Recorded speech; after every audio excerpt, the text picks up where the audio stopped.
Jangan lupa subscribe, like, and share. Bagikan. Yang udah subscribe makasih, yang belum subscribe dong. Ini saya ngingetin.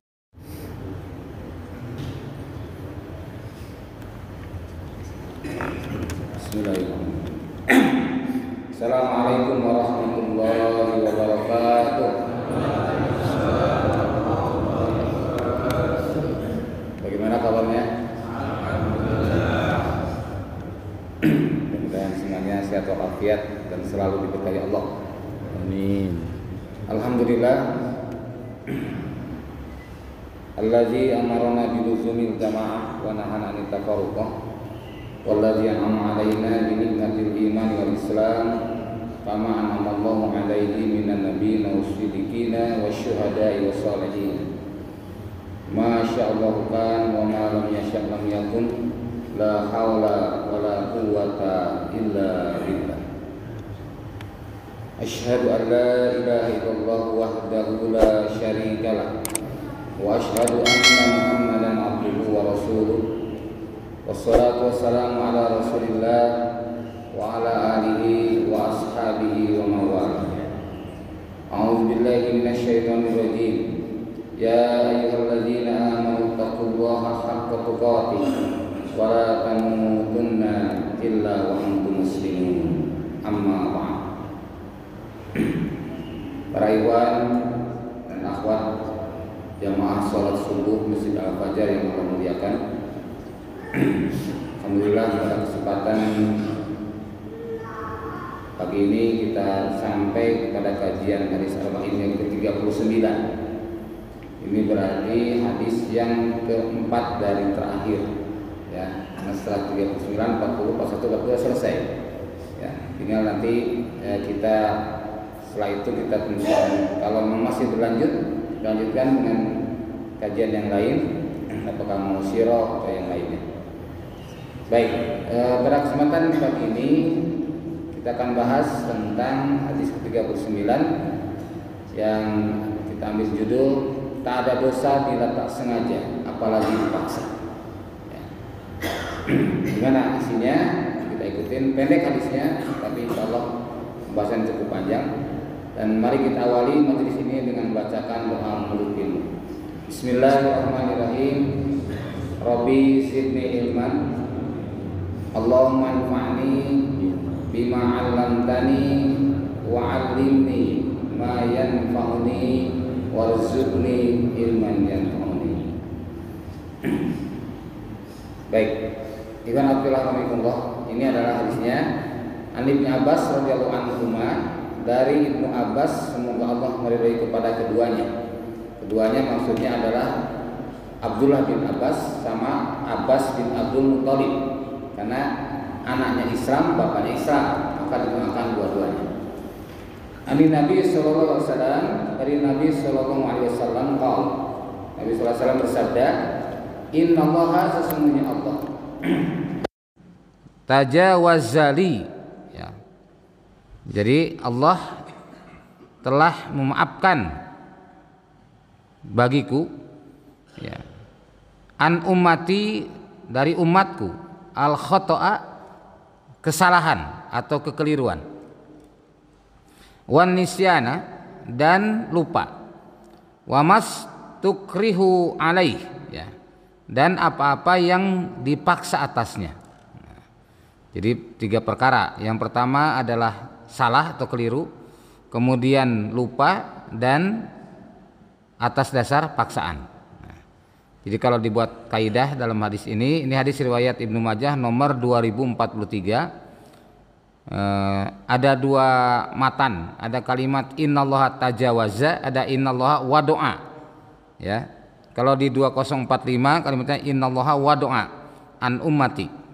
Di 2043 ini sama dengan di dalam kitab Al-Baihaqi dalam Sunan Al-Kubra juz 8 halaman 410, sama kalimatnya begini, innallaha tajawaza li an ummati. Jadi kalau dibuat kaidah dari hadis ini adalah segala yang haram atau yang dilarang yang dikerjakan hamba karena tidak tahu karena kebodohan, karena kejahilan, tidak tahu kalau itu salah, tidak tahu itu dosa, tapi dia lakukan, atau dipaksa, ya, dipaksa, bahkan diancam, gitu kan, maka tidak dikenakan dosa. Nah, ini keterangan hadisnya. Umat itu terbagi dua. Ada umat disebut umat dakwah, ada disebut dengan umat ijabah. Umat dakwah adalah umat yang belum menerima dakwah, ya, belum menerima atau menjalankan Islam. Ya, ada juga orang-orang Islam disebut umat dakwah karena dia jahil, dia bodoh terhadap Islam, maka ini pun menjadi umat dakwah. Dia hanya stempelnya aja Islam KTP, tapi tidak ngerti sama sekali tentang Islam. Ini juga statusnya sebagai umat dakwah. Nah, kalau sudah menerima dakwah dan sudah menjalankan Islam, maka disebut dengan umat ijabah. Ya. Mudah-mudahan di Masjid Al-Fajar ini semuanya sudah masuk umat ijabah, bukan umat dakwah lagi ya. Nah, jadi tajawaza artinya memaafkan. An ummati maksudnya umatil ijabah, umat yang menerima dakwah, yakni kaum muslimin. Nah, ini faedah hadisnya, bahwasanya dalam hadis ini menunjukkan luasnya rahmat Allah pada hambanya. Sampai perkara yang yang tidak sengaja atau yang dipaksa itu tidak mendapatkan dosa. Ya. Allah memaafkan hamba ketika keliru, lupa atau dipaksa. Kemudian pemaafan dan kemudahan itu adalah kekhususan umat ini. Jadi kalau umat-umat terdahulu tidak mendapatkan hal yang spesial seperti ini, ya, hanya umat Rasulullah Shallallahu Alaihi Wasallam. Syariat datang untuk mengangkat kesulitan, maka konsekuensinya dosa diangkat dari orang yang tidak berniat, yaitu saat keliru, lupa atau dipaksa. Jadi syariat datang ini untuk mengatasi kesulitan, seperti halnya yang disebutkan oleh Muhammad Hudoribik di dalam kitab Tarikh Tashri. Ciri syariat Islam itu ada 3, ya. Yang pertama adalah adamul haraj, meniadakan kesulitan. Yang kedua adalah taklilut takalif, meringankan beban. Yang ketiga at-tadriju fi tashri, yaitu bertahap di dalam pelaksanaan syariat. Prakteknya di lapangan adamul haraj seperti halnya ketika kita tidak menemukan air untuk berwudu, boleh bertayamum. Terhindarkan kesulitan. Taklilut takalif, meringankan beban. Ketika sedang musafir, kita dibolehkan untuk menjama dan mengkosor, maka menjadi kurang bebannya. Dan at-tadriju fi tasyri'i, yaitu adalah bertahap dalam pelaksanaan syariat, seperti halnya saat pelaksanaan khamar dan maisir, yaitu khamar dan judi. Itu tidak langsung diharamkan, berproses, Pak. Surat Al-Baqarah 219 dulu turunnya, terus surat An-Nisa 43, baru surat Al-Maidah ayat 90. Jadi berproses, tidak ujuk-ujuk. Nah, kemudian ketika lupa lupa secara bahasa itu berarti meninggalkan, sebagaimana pada ayat Allah SWT di surat Al-Baqarah juga ayat ada kalimat, dan di surat At-Taubah di kalimatnya nasullaha panasiyahum, mereka itu telah lupa kepada Allah, maka Allah melupakan mereka. Ya. Banyak di Al-Quran kalimat-kalimat ini. Di surat Al-Hasr tadi juga yang dibaca oleh imam juga ada, ya. Ya, kemudian di surah Al-Baqarah ayat 286 juga demikian. Maksud nisyan dalam ini adalah meninggalkan. Nah, secara istilah Ibnu Nujaim, ya, mengatakan tentang nisyan ini adalah ada mutadzakar syai', ya, waqta hajatihi ilai. Jadi tidak mengingat sesuatu pada waktu yang membutuhkannya. Jadi saatnya dia harus melakukan, dia malah tidak ingat. Nah, itu namanya nisyan, lupa. Di dalam kitab Mausu'ah Al-Fiqhiyah Al-Kuwaitiyah juz 40 halaman 265. Nah, sekarang lihat pengaruh hukum terhadap yang lupa bagaimana. Pertama adalah ada hukum ukhrawi, ya, yang bersifat akhirat. Bahwa para ulama sepakat orang yang lupa tidak dikenakan dosa sama sekali, ya. Jadi karena lupa tidak dosa.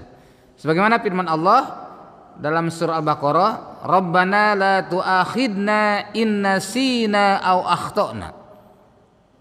Ya Rabb kami, janganlah engkau hukum kami jika kami lupa atas Jika kami lupa atau kami bersalah atau kami tersalah.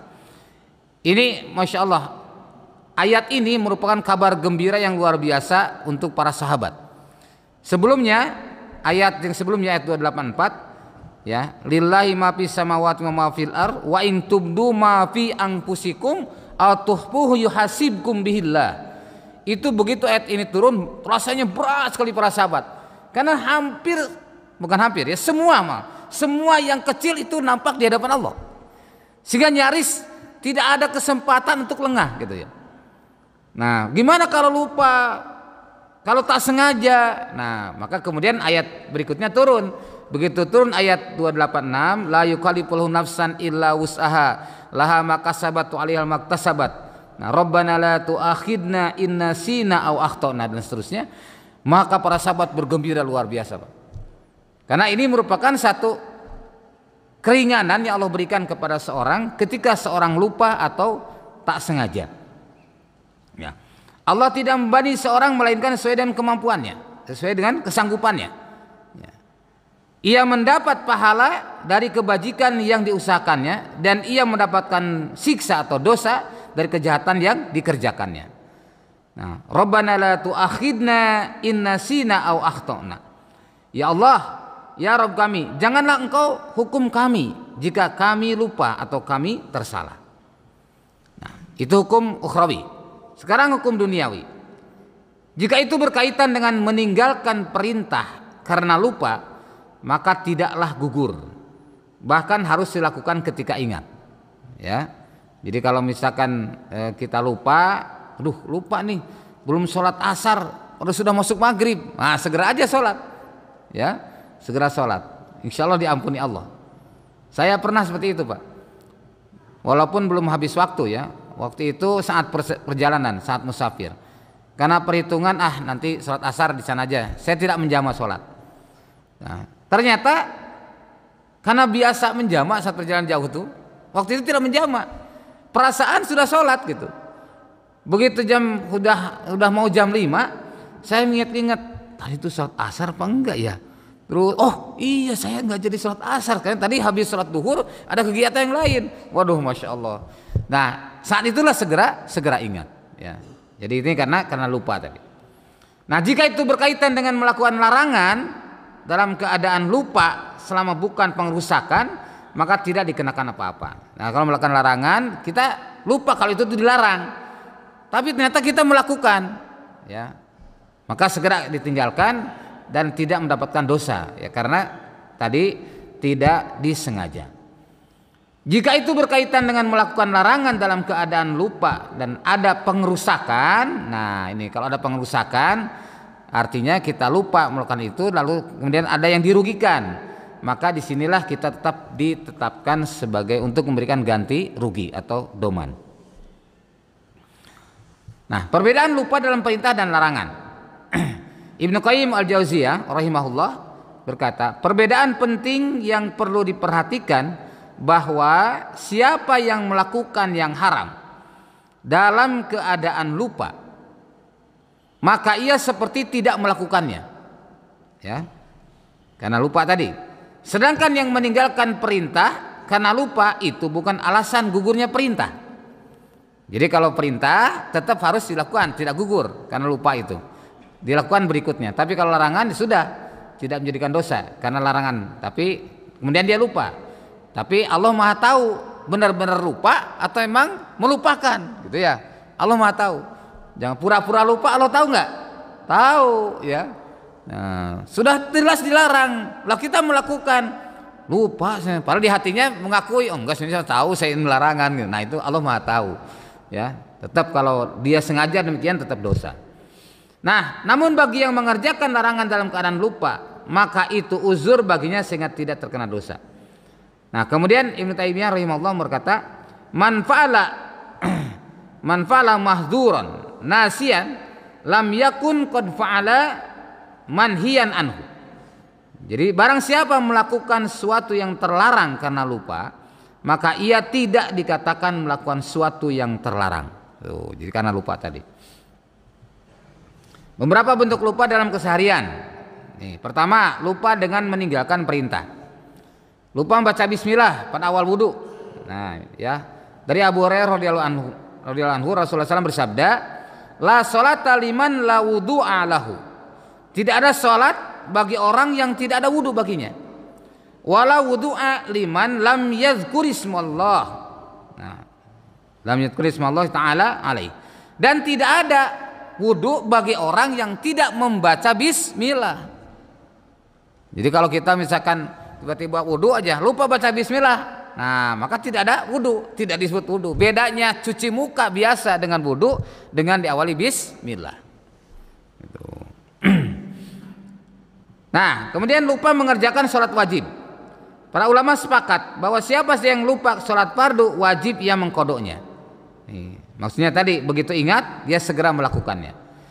Dari Anas bin Malik radhiyallahu anhu Rasulullah SAW bersabda, idza raqada ahadukum, apabila tidur salah seorang di antara kalian, anis sholat, ya, dari sholat, au ghafala atau lupa anha darinya, fal yusalliha, nah maka hendaklah sholat, ya, idza dzakaraha, apabila dia sudah ingat. Jadi tidak nunda-nunda.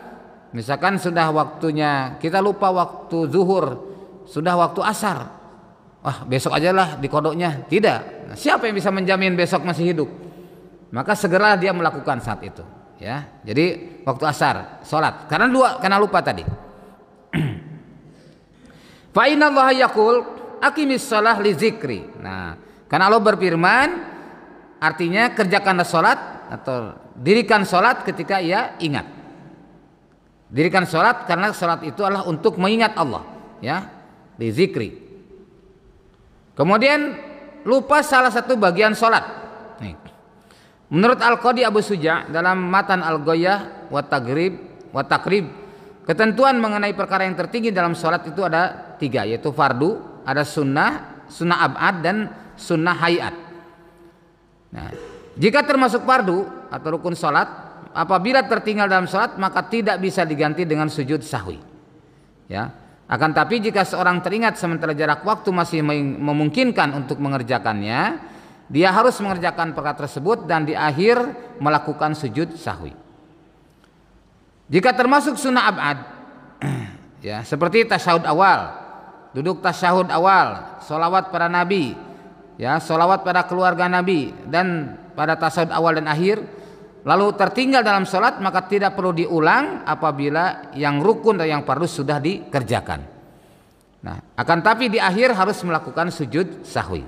Nah, kemudian dalam sunnah hayat, perkara yang tertinggal tidak perlu diulang dan seseorang tidak perlu melakukan sujud sahwi. Bisa bedakan ya, sunnah hayat dan sunnah ab'ad itu. Sunnah hayat itu yang apabila tertinggal tidak harus sujud sahwi. Kalau sunnah ab'ad harus dia melakukan sujud sahwi. Nah, sujud sahwi menurut ulama Syafi'iyah, nah ada 4. Karena memang dalam hal ini ulama yang lain tidak merinci seperti ini, tapi dalam hal Syafi'i dijelaskan ada 4. Meninggalkan salah satu dari sunnah ab'ad seperti tasyahud awal tadi. Ragu mengenai jumlah rakaat. Ini saya sudah 3 apa 4 ya. Nah, kalau sudah seperti itu gimana? 3 atau 4? Yang yakin 3 apa 4? Kalau kita ragu dalam hati, ini 3 atau 4? Yang yakin mana? Yang 3 pasti gitu ya. Maka tinggal sholat lagi aja, tambah 4 rakaat, kemudian ditambah sujud sahwi. Nah, itulah yang kadang-kadang dalam teka-teki, apa yang ditambah tapi jadi berkurang. Itu dalam sujud sahwi ya. Kan ditambah tuh, ya, tapi jadi berkurang nilainya. Karena tadi diyakinkan 3 ditambah 1. Padahal mungkin ada yang 4. Kemarin ada cerita. Lalu kemarin Jumatan saya di mana? Rumnas 3 ya, Bekasi. Ada orang bilang, "Ustaz, saya pernah jadi imam," katanya. "Saya perasaan saya baru 3 rakaat, tapi begitu saya mau tambah 4 rakaat, makmum langsung subhanallah." Duh, saya bingung, katanya, ini 3 4. Subhanallah, makmum banyak lagi yang bilang begitu. Nah, udah akhirnya saya ngikutin makmum. Sholatlah dia jadi 3 rakaat gitu. Tapi tetap di hati katanya ragu. Dan buktinya juga makmum pun tidak semua yakin. Selesai salam, makmum ada yang nambah 1 rakaat, gitu ya. Dia jadi yakin, aduh gimana nih yakinnya, saya 3 apa 4 gitu ya. Nah, gimana kalau posisi seperti itu? Saya bilang mestinya Bapak sholat lagi saja. ya tetap digenapkan 4. Yang yakinnya 3 pasti 3 gitu ya. Maka kalau terjadi keraguan begitu diambil yang yakinnya 3 berarti ditambah 1 rakaat. Adapun nanti sujud sahwi sudah selesai berarti sempurna dengan sujud sahwi begitu. Nah itu ya, jadi kadang-kadang ada yang ragu mengenai jumlah rakaat. Pernah Pak Iwan ragu? Nah, pernah kan? Saya juga pernah juga kayak gitu. Ya, karena ngantuk Pak, ngantuk suruh jadi imam coba. Masya Allah, saya terpaksa pas, udah kecapean, suruh ngimamin sholat duhur. Saya 3 apa 4 itu, Tapi ya, alhamdulillah gitu ada yang mengingatkan ya. Jadi perasaan sudah 4, saya sudah tahiyat. Subhanallah. Oh iya mungkin masih 3 sih, langsung aja berdiri gitu ya, lanjutin. Gitu. Nah, melakukan sesuatu yang terlarang dalam sholat karena lupa. Jika dilakukan sengaja akan membatalkan sholat. Seperti menambah rakaat jadi 5. Nah ini sengaja ditambah rakaat. Padahal dia sadar, tambah aja rakaat gitu ya. Nah itu tidak boleh. Memindahkan yang merupakan fi'il atau perbuatan sholat baik dalam rukun sholat atau sunnah ab'ad, atau memindahkan membaca surat bukan pada tempatnya. Jadi baca Al-Fatihah ketika tasyahud ya. Nah kita misalkan lupa baca Fatihah, baca di tasyahud tidak boleh itu ya. Jadi membaca surat pendek misalkan ketika i'tidal, nah tidak juga dibenarkan. Nah sekarang lihat cara melakukan sujud sahwi. Dilakukan dengan 2 cara. Pertama, berniat untuk sujud sahwi dilakukan di akhir sholat sebelum salam. Jika seseorang yang sholat mengucapkan salam ya, sebelum sujud sahwi dengan sengaja atau lupa dan jedanya sudah begitu lama, maka sujud sahwi jadi gugur. Jadi kalau kelamaan, udah kemana-mana, saya tadi tidak sujud sahwi, ya sudah lewat itu. Ya. Nah jika jaraknya masih dekat, maka sujud sahwi tetap dilakukan dengan 2 kali sujud dengan niatan sujud sahwi, lalu salam. Inilah penjelasan dalam madhab Syafi'i sebagaimana disebutkan dalam Al-Fiqih Al-Manhaji halaman 174. Nah apabila lupa sujud sahwi sebelum salam, maka boleh sesudah salam. Jadi syaratnya tadi belum terlalu jauh ya. Misalkan masih di masjid. Oh iya tadi saya lupa tidak sujud, padahal saya harus sujud sahwi karena ada yang lupa bacaan gitu. Nah itu. Dalam Mughni Al-Mu'taz salah satu kitab fikih Syafi'iyah disebutkan tata cara sujud sahwi sama seperti sujud ketika sholat dalam perbuatan wajib dan sunnahnya, seperti meletakkan dahi, tumak-ninah ya. Jadi artinya sujud ada jarak, ada waktu, cuma jangan hanya nempel. Nah, kemudian menahan sujud, menundukkan kepala, melakukan duduk iftiros. Ya, iftiros itu seperti sujud di antara duduk di antara 2 sujud, itu iftiros namanya. Ketika duduk antara 2 sujud sahwi, dan duduk tawaruk ketika selesai. Duduk tawaruk seperti kita sholat tahiyat akhir ya. Ketika selesai dan dari melakukan sujud sahwi, dan zikir yang dibaca pada sujud sahwi tersebut adalah seperti zikir sujud dalam sholat. Jadi sama, kalau kita baca subhana rabbiyal a'la, baca juga subhana rabbiyal. Kalau baca subhanakallahumma bihamdik Allahumma ighfir, silakan baca itu. Jadi bisa subhana rabbiyal a'la atau subhanakallahumma bihamdika Allahumma ighfirli. Nah, kemudian lupa baca bismillah ketika makan. Nih. Sering kan? Kadang-kadang gitu langsung aja makan. Karena sudah lapar lupa baca bismillah. Di tengah perjalanan, maksudnya setelah beberapa suap baru Masya Allah saya tidak baca bismillah tadi. Nah, gimana caranya? Disebutkan oleh Rasul. Idza akala ahadukum, apabila makan salah seorang di antara kalian, fal yadhkurismallah, maka hendaklah membaca bismillah. Ya. Fal yadhkurismallah taala. Fa inna nasiya ayyadhkura ismallah taala. Nah, apabila lupa membaca bismillah, maka fi awalihi, maka bacalah bismillah fi awalihi, falyaqul bismillahi awalahu wa akhirahu. Jadi apabila lupa kita baca bismillah di awalnya tadi, maka bacalah bismillah, bacanya bismillahi awalahu wa akhirahu. Ya, bismillahi awalahu wa akhirahu, atau bismillahi pi awalihi wa akhirihi. Jadi kalau pakai pi karena itu jar majrur ya, maka pi awalihi wa akhirihi. Kalau tidak pakai pi langsung bismillahi awalahu wa akhirahu. Ini hadis riwayat Ibnu Majah nomor 3264. Nah, yang kedua, lupa dengan melakukan larangan. Contoh, makanan minum dalam keadaan lupa saat puasa. Ada yang pernah ngalamin? Ada nggak? Nah, alhamdulillah saya pernah ngalamin, Pak. Bahkan bukan hanya sekali, ya mungkin sekitar 3 atau 4 kali gitu melakukan seperti itu. Ya.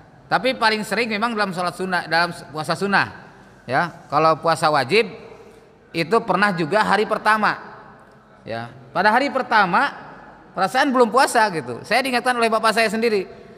Ya, gitu pas pagi-pagi gitu ya makan. Bapak saya negur, "Jang, emang nggak puasa?" katanya. Astagfirullahaladzim. Oh iya, sekarang tanggal 1 Ramadan. Lupa Pak, 1 Ramadan. Kalau saum sunnah memang kadang beberapa kali seperti itu, ya, masya Allah. Nah itu kalau terjadi, ya, ini dasar dalilnya begitu. Barang siapa yang lupa sedang ia dalam keadaan puasa, lalu ia makan atau minum, maka hendaklah ia sempurnakan puasanya. Karena itu Allah yang memberi makan dan minum. Nah, jadi itu adalah karunia Allah, ya, suguhan Allah kepada orang yang berpuasa tadi. Saya pun merasakan hal itu atau mengalami itu saat lapar luar biasa, sangat lapar, sangat haus dan betul-betul lupa Pak. Ya, pernah sudah selesai 1 piring baru ingat. Ya. Masya Allah, itu karunia Allah ya. Tapi jangan sampai menyengaja. Allah kan Allah Maha tahu. Oh, saya lupa. Allah Maha tahu kok yang terlintas di hati kita. Nah, kadang berbicara dalam sholat keadaan lupa.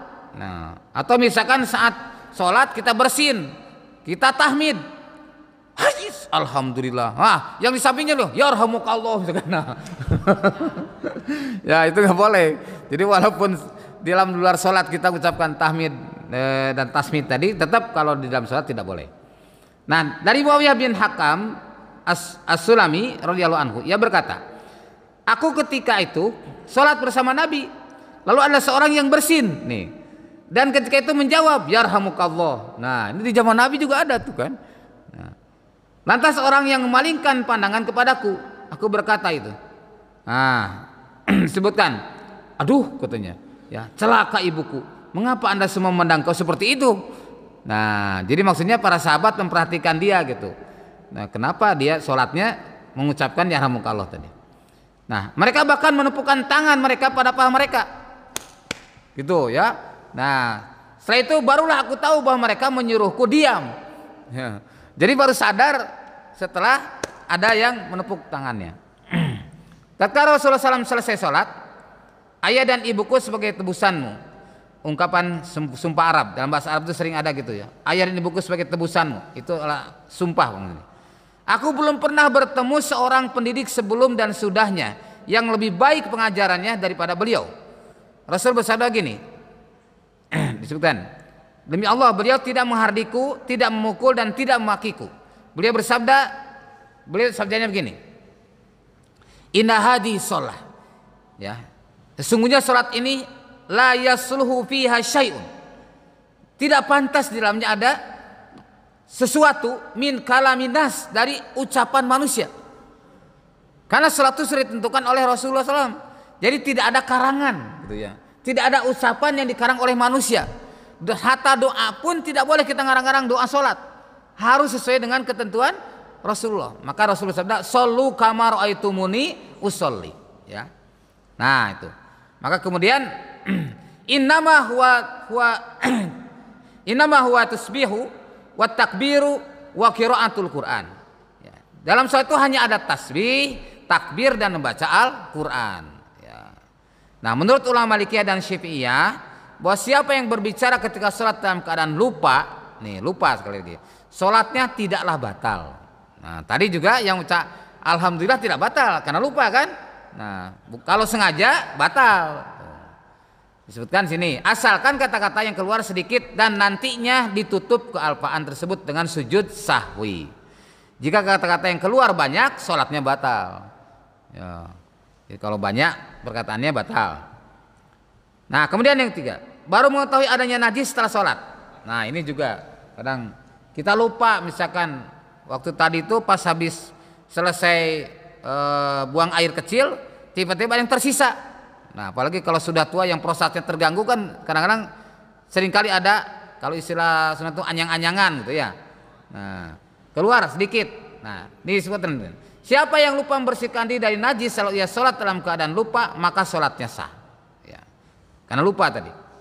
Ketika Rasulullah SAW sholat bersama sahabatnya, tiba-tiba dia melepaskan kedua sandalnya dan meletakkannya di sebelah kirinya. Ketika para sahabat melihatnya, mereka pun melepaskan sandalnya. Tuh, ini ketaatan para sahabat tuh sampai begitu. Sampai urusan sandal aja, Rasul lihat melepaskan sandal, ngikutin. Para sahabat melepaskan sandalnya.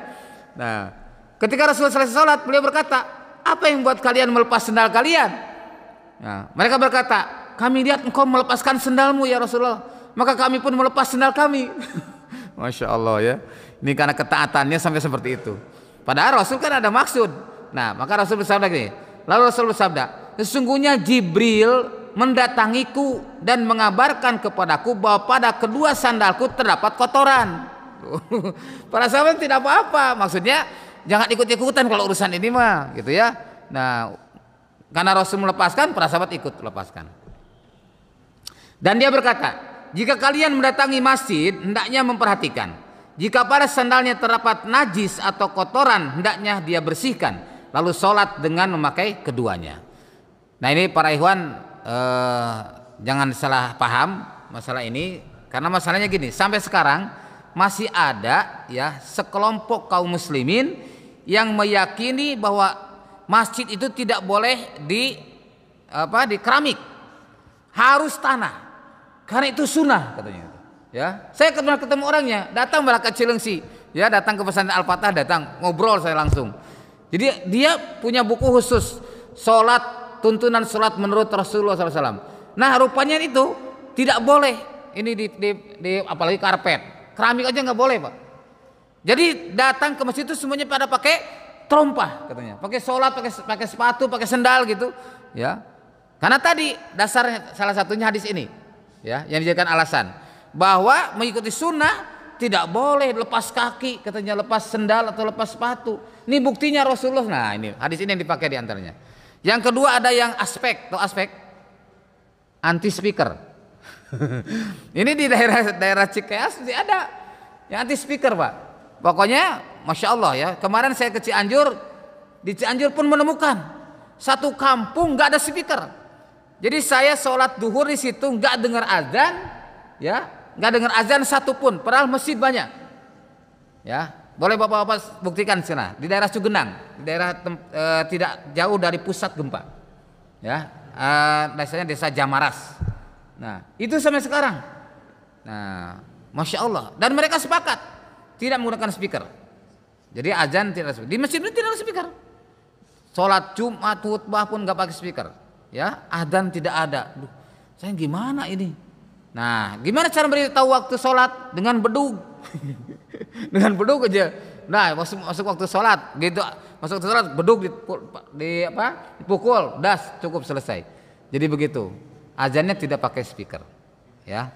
Nah, ini hal semacam ini harus kita maklumi adanya di kalangan kaum muslimin yang punya pendapat seperti itu. Ya, karena tekstual tadi. Seperti halnya hadis ini. Tekstual. Pokoknya Rasul seperti itu, ya udah kita lakukan. Nah, sekarang ketika tidak sengaja, yang dimaksud di sini adalah tidak punya maksud untuk melakukan sesuatu. Ya. Jadi bukan khoto lawan dari benar atau berarti salah, ya. Di sini maksudnya khoto dalam pengertian tidak bermaksud untuk melakukan kesalahan tersebut. Nah, sesuatu ketidaksengajaan tidaklah dikenakan dosa sebagaimana disebutkan dalam ayat tadi.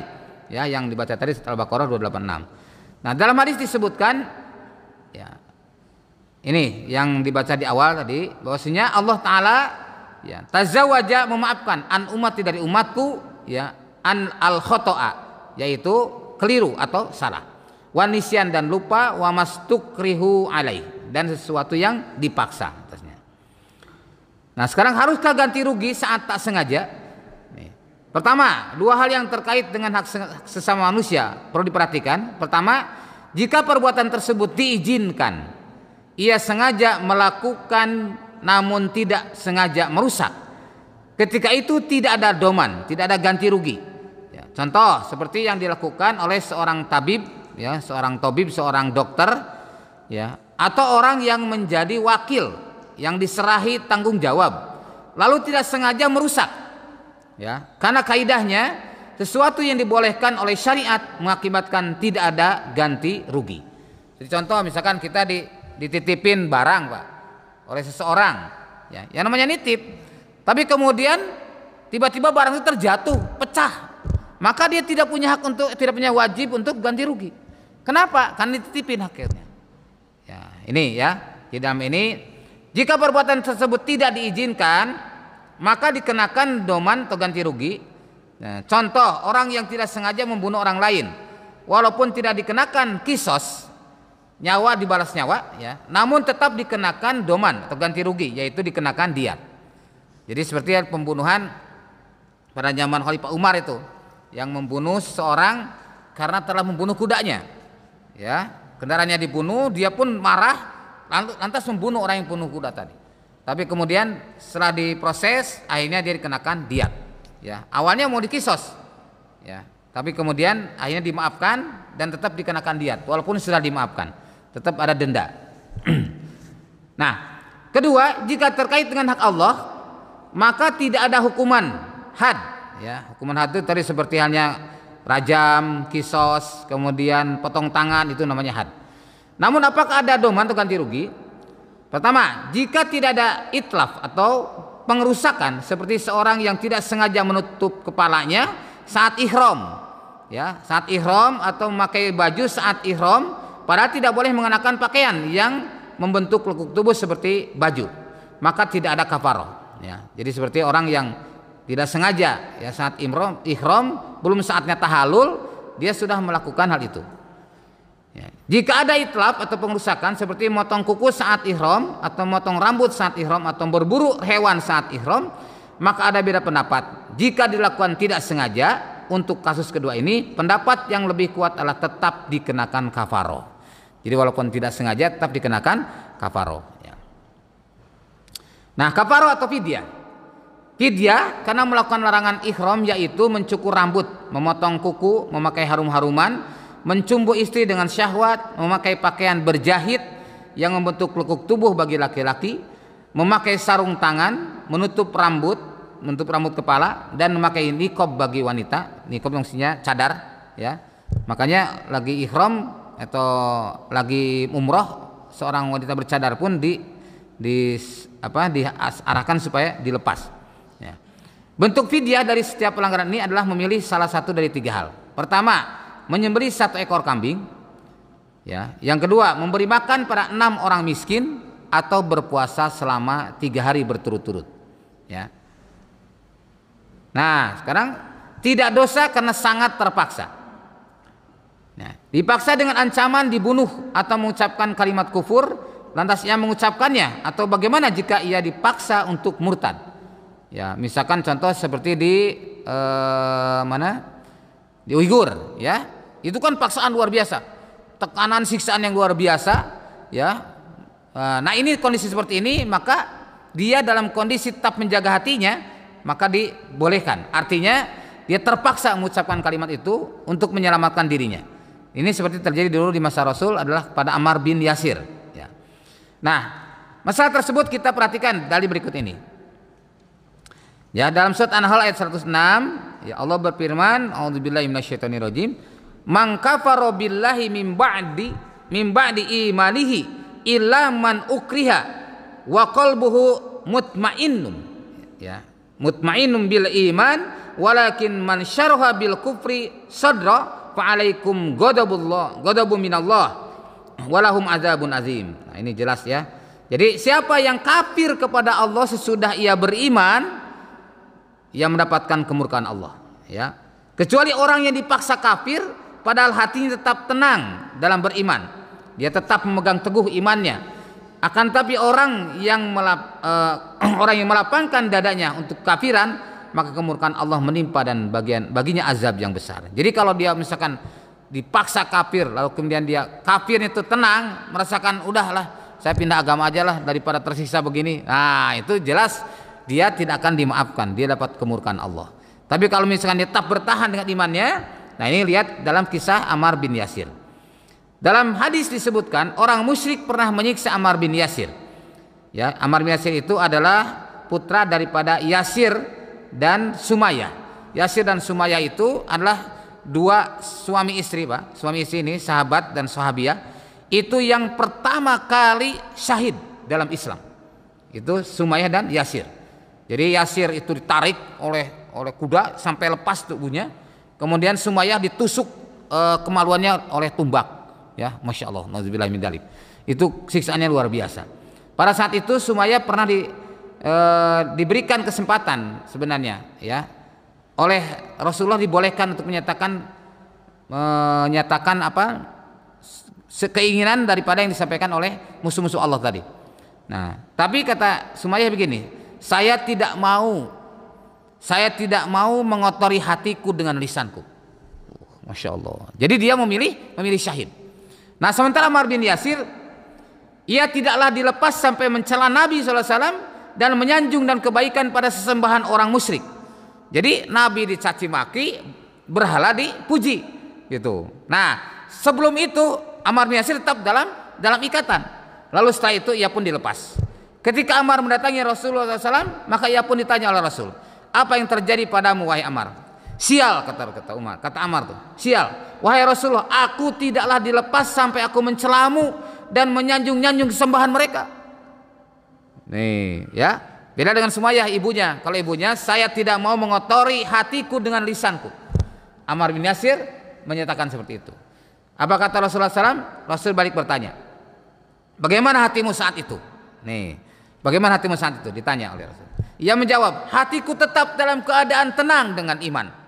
Ya, Nabi SAW kemudian mengatakan, beliau bersabda, kalau mereka memaksa atau menyiksa lagi, ya, silakan kau mengulanginya lagi seperti tadi, asal hatimu tetap iman. Oh, masya Allah, ya. Ini dalam keadaan terpaksa, ya. Baik.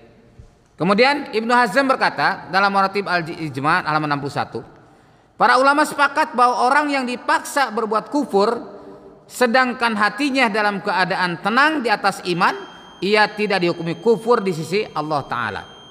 Nah, dalam ensiklopedi fikih Al-Mawsu'ah Al-Fiqhiyah juz 22 halaman 182 sebutkan para fuqaha sepakat, ya, bahwa siapa yang dipaksa untuk melakukan suatu kekufuran lantas ia mengucapkan kalimat kufur, maka tidak diponis sebagai orang kafir. Nah, kemudian juga disebutkan bahwa pemaksaan itu ada dua macam. Ada ikrohan taman, ya, ikrohan taman, yaitu pemaksaan sempurna. Artinya benar-benar menghadapi bahaya besar, seperti dipaksa dengan dibunuh, diancam, dipotong, dipukul, yang dapat membahayakan jiwa atau anggota badan, baik dengan sedikit atau banyak pukulan. Misalkan tangannya dipatahkan, ya, itu semua membahayakan. Adapun ikrohan nakison, ya, yaitu pemaksaan yang tidak sempurna. Artinya tidak benar-benar mengancam jiwanya, seperti dipenjara, ya, dirantai, atau pukulan yang tidak sampai membahayakan jiwa, jadi pukulan-pukulan kecil. Maka tidak boleh seperti itu, dia alasan terpaksa mengucapkan kalimat-kalimat kufur. Ya, jadi kalau misalkan sudah seperti di Uighur itu memang masya Allah, ya, atau di Rohingya juga sama. Nah, para ulama menyatakan bahwa yang disebut pemaksaan yang boleh melakukan perbuatan kufuran atau mengucapkan kata kufur adalah pemaksaan pertama, itu pemaksaan sempurna, yaitu ikrohan taman. Jadi syaratnya ikrohan taman ini, pertama ancaman diberikan benar-benar berdampak bahaya pada jiwa atau anggota badan. Yang memaksa benar-benar mampu diwujudkan ancamannya, ya. Yang dipaksa benar-benar tidak mampu untuk menolak ancaman pada dirinya, baik dengan melarikan diri atau minta pertolongan yang lain. Jadi dia betul-betul tidak bisa, betul terkungkung, nggak ada kesempatan untuk bisa melarikan diri. Nah, yang dipaksa punya sangkaan kuat bahwa ancaman tersebut benar-benar bisa diwujudkan oleh yang memaksa. Jadi bukan sekedar shock terapi gitu, ya. Nah, sekarang memilih kematian, kondisi begini. Bolehkah memilih untuk bersabar dan terus-menerus disakiti hingga terbunuh? Nah, ya, boleh memilih seperti itu. Bilal bin Rabah dan lainnya pernah memilih seperti itu. Ibnu Katsir rahimahullah menyatakan seseorang boleh memilih untuk mati ketika diancam untuk mengatakan kalimat kufur, seperti Sumayyah tadi ya.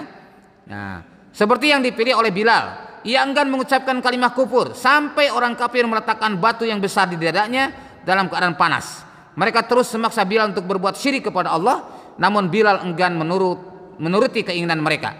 Bilal tetap menyatakan ahad, artinya esa. Ya. Bilal mengatakan, demi Allah, seandainya aku tahu suatu kalimat yang akan membuat kalian lebih marah dari kalimat itu, tentu aku akan mengucapkannya. Semoga Allah meridhai Bilal. Jadi kalau saja misalkan ada kalimat yang lebih menegaskan akan tauhidnya Bilal pun akan mengungkapkannya. Masya Allah, luar biasa Pak. Nah ini sekarang kita lihat pertanyaan, bagaimana hukumnya seorang pembantu dipaksa untuk berhubungan badan? Gimana? Nah ini tidak termasuk ya, karena itu menyangkut masalah seksual, itu namanya nafsu syahwat ya. Jadi artinya dalam hal ini si pembantu boleh memilih untuk keluar dari tempat itu, cari tempat yang lain ya, karena itu tidak mengancam jiwanya, betul nggak? Nah, kemudian seorang sedang puasa sunnah pada hari yang sama dan ada undangan walimah, lebih puasa atau membatalkan? Nah, kalau seperti ini boleh membatalkan. Dia boleh berpuasa tapi boleh juga membatalkan puasa sunnah Pak. Misalkan kita biasa Senin Kamis atau misalkan saum Daud jatuhlah pada hari Ahad ya, sementara kita sudah biasa saum pada hari Ahad itu kalau pas kena waktunya, tapi kemudian ada undangan walimah. Nah lihat dulu kira-kira masih bisa nggak walimahnya setelah buka puasa nanti. Kalau memang ada kesempatan, oh masih bisa sampai jam 9 malam, nah udah tahanlah saumnya ya. Tapi kalau tidak ada, apalagi di tempat yang jauh, saat musafir pula, dia yang musafir, daya walimah, maka beberapa uzur sudah membolehkan dia membatalkan. Artinya tapi tidak harus dipertahankan ya, karena masih ada kesempatan saum yang lain. Kemudian apakah benar muasal Wali Songo itu berasal dari Cina? Ya, karena ada seorang pejabat berkata seperti itu. Kalaupun salah, apakah dia berdosa? Sampai sekarang, sampai hari ini saya belum mendengarkan. Ada juga Wali Songo itu justru kebanyakan dari Timur Tengah, ya. Kalau silsilahnya, ya, bukan dari Cina. Jadi kalau dari Timur Tengah, ya seperti saya Maulana Malik Ibrahim, ya, kemudian Sunan Bonang, dan itu terkait kebanyakan ada yang dari Irak, ada yang dari Timur Tengah. Saya belum mendengar dari Cina, belum baca sejarahnya. Wallahu a'lam bishawab ya. Apakah pejabat yang tadi bilang itu berdasarkan sumber atau tidak, wallahu alam. Tapi saya sendiri belum mendapatkan keterangan, ya, belum membaca gitu. Kalau Wali Songo itu ada yang keturunan Cina, ya. Tapi yang pasti sebagian besar adalah memang dari Timur Tengah, ya. Yang jelas dari keturunan Arab. Dalam sholat bolehkah kita memperbanyak berdoa pada saat sujud dengan bahasa Indonesia? Nah, saya sampai lupa nih. Saya dulu pernah bilang ya akan memberikan. Udah belum ya? Pasti saya belum. Saya memberikan doa-doa di akhir sujud. Belum ya? Masya Allah sampai lupa. Mohon maaf. Ya, tolong nanti diingatkan kalau saya mau kesini lagi untuk bulan depan. Mudah-mudahan saya bisa bawakan doa-doa yang dibaca saat sujud. Ya, yang Rasulullah SAW sendiri contohkan. Ya, itu akan lebih nyaman. Karena tadi terkait dengan Rasul menyatakan celaka kamu gitu ya, celaka kamu bahwa sesungguhnya Allah di dalam sholat itu tidak ada kalam manusia. Nah untuk hal ini maka sebaiknya kalau di dalam sholat maka doanya pun doa dalam yang dicontohkan oleh Rasulullah SAW. Adapun kalau di luar sholat Bapak mau doa pakai bahasa apapun silahkan ya, mau bahasa Indonesia, mau bahasa Jawa, mau bahasa Sunda, bahasa Turki silahkan ya. Tapi dalam sholat sebaiknya menggunakan bahasa atau misalkan doa yang dicontohkan oleh Rasulullah Sallallahu Alaihi Wasallam. Ya. Ini untuk menghindari perbedaan pendapat, Pak. Kemudian izin tanya tentang adanya zikir dengan hitungan tertentu. Misalkan 1000 kali, tidak boleh kurang. Misalkan untuk satu hajat tertentu, apakah ini tidak termasuk hitungan dengan Allah? Ya, masalahnya ada dasarnya tidak. Kalau ada dasar perintahnya seperti contoh misalkan subhanallah 33 kali ya, alhamdulillah 33 kali, takbir 33 kali, itu ada dasarnya. Dalilnya jelas gitu. Kemudian kita membaca la ilaha illallah wahdahu la syarikalah lahul mulku wa lahul hamdu wa huwa ala kulli syai'in qadir, itu membaca 10 kali, itu ada dasarnya. Tuh, baca istighfar Nabi tidak kurang dari 100 kali, ada dasarnya. Tapi kalau misalkan tidak ada dasarnya, maka di situ tidak ditetapkan juga, misalkan pokoknya harus 1000 kali. Kalau tidak 1000 kali, nah, kita harus tahu dari mana dasarnya. Kalau tidak dasarnya, maka tidak boleh kita menentukan seperti itu, apalagi mewajibkan. Ya, karena itu berarti membuat syariat. Ya, jadi kalau misalkan baca tahlil berapa kali, ya terserah sebanyak-banyaknya. Kalau di Al-Quran dikatakan zikron kasiro, ya zikir yang banyak, tapi tidak ditentukan. Kalau untuk menentukan jumlah, kita harus punya dasar dalil. Ya, ini ya, sehingga kita tidak terjatuh kepada perkara yang menyalahi Rasulullah SAW. Ya. Baik, demikian para ikhwan, alhamdulillah sudah dijawab semuanya. Mudah-mudahan tidak merasa puas sehingga terus mengikuti kajian. Demikian mari kita awali pagi ini dengan baca zikir pagi. Allahumma anta rabbi la ilaha illa anta khalaqtani wa ana abduka wa ana ala ahdika wa adika mastata'tu a'udzubika min syarri ma sana'tu abu ulaka bi ni'matika alayya wa abu dzambi faghfirli fa innahu la yaghfiru dzunuba illa anta. Bismillahi la yadurru ma'asmi syai'un fil ardi wala fis samai wa huwas samiul alim. Bismillahi la yadurru ma'asmi syai'un fil ardi wala fis samai wa huwas samiul alim. Bismillahi la yadurru ma'asmi syai'un fil ardi wala fis samai wa huwas samiul alim. Allahumma bika asbahna wa bika amsayna wa bika nahya wa bika namut wa ilaika nusyur. Raditu billahi robba wa bil islami dina wa bi Muhammadin nabiyya wa rasula.